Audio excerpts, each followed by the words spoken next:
안녕하세요. 반복된 역사입니다. 오늘은 왕조시대 부동산과 현재 좌파 부동산 정책의 문제점을 알아보겠습니다. 부동산은 과연 공공재인가? 이는 논제가 틀렸죠. 공공기관, 공원 등 국가 소유의 부동산과 국립공원 등의 국유지는 공공재가 맞죠. 하지만 내가 산 아파트, 내가 산 농지, 내가 산 상가는 공공재가 아니죠. 왜냐고요? 내가 내 돈 주고 샀으니까. 이게 자본주의인 거죠. 이걸 부정하면 그건 사회주의가 되는 겁니다. 그럼 예전 왕조시대의 부동산과 지금의 부동산이 어떻게 다른지 알아보고 지금의 부동산 정책이 추구하는 것이 과연 자본주의적 발상인지도 알아보죠. 고려말 권문세족들은 수정목이란 몽둥이로 농민을 때리고 좋은 땅을 빼앗았으며 농민들은 바늘 꽂을 한 뼘의 땅도 없었다고 기록합니다. 법으로부터 일반인들의 재산권이 지켜지지 않는 권력자만을 위한 세상이었죠. 그러나 고려시대의 땅의 기소권은 사회주의처럼 토지 국유제에 있었고 땅의 소유권보다는 농사를 지을 수 있는 이용권과 그 땅에서 세금을 거둘 수조권이 주된 소유의 개념으로 지금 같은 자본주의의 완전한 소유와는 다른 것이었죠. 그 시대는 모든 것이 왕의 것인 왕조의 시대였습니다. 조선시대의 농지 소유권도 고려랑 크게 다르지 않았죠. 그러나 집을 사고 파는 개념은 조금 달랐습니다. 조선시대 가옥 매매 문서를 보면 1777년에서 1846년 한성부, 즉 서울 정선방 대묘동의 매매 기록에서 1777년 252냥 하던 기와집이 1798년 500냥에 팔렸다 기록됩니다. 조선 후기 일용직의 6일치 품삯이 대략 한 냥이었으니 지금보다 집 구하는 것이 쉽다고 말할 수 없었죠. 이 집은 1846년에는 1000냥으로 가격이 오른 채 거래됩니다.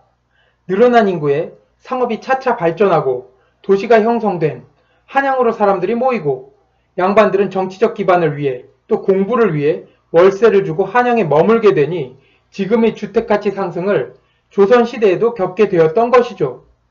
농지와 다르게 주택의 소유는 개개인의 사유재산으로 사고 팔며 증축과 재건축으로 자산을 불리는 수단이 되기도 했습니다. 1816년 매매문서에는 초가집 3칸이 사라지는 대신에 기와집이 18칸으로 늘었다 기록되며 집값도 1816년 600냥, 1821년 700냥 등 단계적으로 올랐죠. 한 사람이 1846년 750냥에 이 집을 샀다가 기와집 3칸을 증축한 뒤 이듬해 1846년 무려 1000냥에 팔았다는 기록도 있습니다. 또 갭 투자를 해 전세금을 받아 다른 집에 여러 채 투자했다는 기록도 있죠.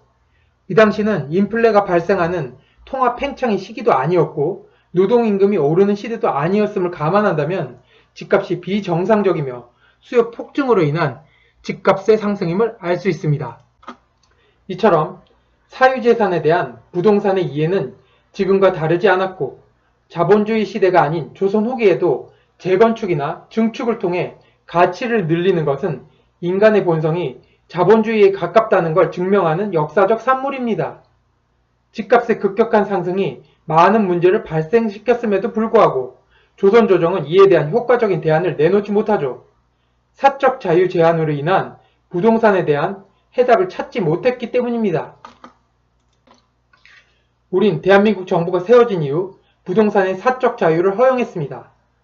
부동산을 소유하면 지상권은 물론 지하권, 공중권, 조망권, 심지어 일조권까지 온전한 개인의 재산에 대한 모든 권리를 인정했기에 사람들은 그 믿음하에 부동산을 매매하고 자산으로 늘려갔습니다. 부동산이 공공재라는 발상은 사회주의적 발상이죠. 중국의 부동산은 장기 임대권이지 개인의 온전한 소유를 의미하지 않습니다. 그러기에 내 땅 밑으로 국가의 건설 사업이나 재산 침해가 있어도 보상을 받지 못하고 건물에 대한 침해나 토지에 대한 침탈이 있어도 완전한 보상이 힘들죠. 대홍수로부터 상해와 그 주변을 살리기 위해 지방의 토지를 수몰시켜 재산권을 침해해도 중국의 인민들은 그를 받아들일 수밖에 없는 것입니다. 경제는 경제 논리로 해답을 찾아야 합니다. 한국의 장기적 주택 공급 안정기를 찾아보면 해답이 나오죠. 노태우 정부의 200만호 건설이 대표적인 예입니다. 90년 초부터 아파트가 다량으로 공급되며 10년간의 아파트 가격이 수평 유지가 됩니다. 임금은 오르는데 주택 가격이 안정되면서 내 집 마련의 꿈을 실현하는 사람들이 많아졌습니다. 대량의 공급만이 수요를 잠재울 수 있다는 사례를 남긴 것으로 공급을 늘리는 대책에는 어떤 정책도 임시 방편이란 걸 각인시키죠. 사람들은 집값이 너무 높아 살 집이 없다 말하죠. 정말 살 집이 부족할까요? 서울의 주택 공급은 100%에 가깝습니다. 그런데 왜 전세와 월세가 뛰고 집값이 뛸까요? 사람들이 원하는 집은 살기 좋고 교통이 편한 아파트죠. 원룸, 연립주택, 가정집의 수요가 모자란 것이 아니라 살기 편하고 깨끗한 아파트가 모자란 것입니다. 사람의 본성이 편하고 좋은 것을 좋아하는 것이니 이를 탓할 수 없듯 그것을 소유하고 있는 것도 탓할 수 없죠. 현금이 부족한 사람이 대출을 얻어 집을 사는 것을 빚내서 집 산다고 비난한다면 집 살 돈을 전부 가진 부자들만 집을 사야 한다는 논리가 되는 것이죠. 집을 2채 이상 가진 사람을 비난한다면 돈이 없는 사람은 전세나 월세로라도 아파트에 사는 걸 허용하지 않겠다는 뜻인 거죠. 월세, 전세 아파트는 다주택자가 이윤을 남기기 위해 세를 놓지 않으면 아파트 공급이 불가능하니까요. 한국의 최고 비싼 토지가를 자랑하는 강남의 높은 집가를 비난하는 사람들이 많은데요. 그들의 부를 늘려준 사람은 다름 아닌 강남의 땅값을 강제로라도 내려야 한다는 토지 공유제를 주장하는 자들이었죠.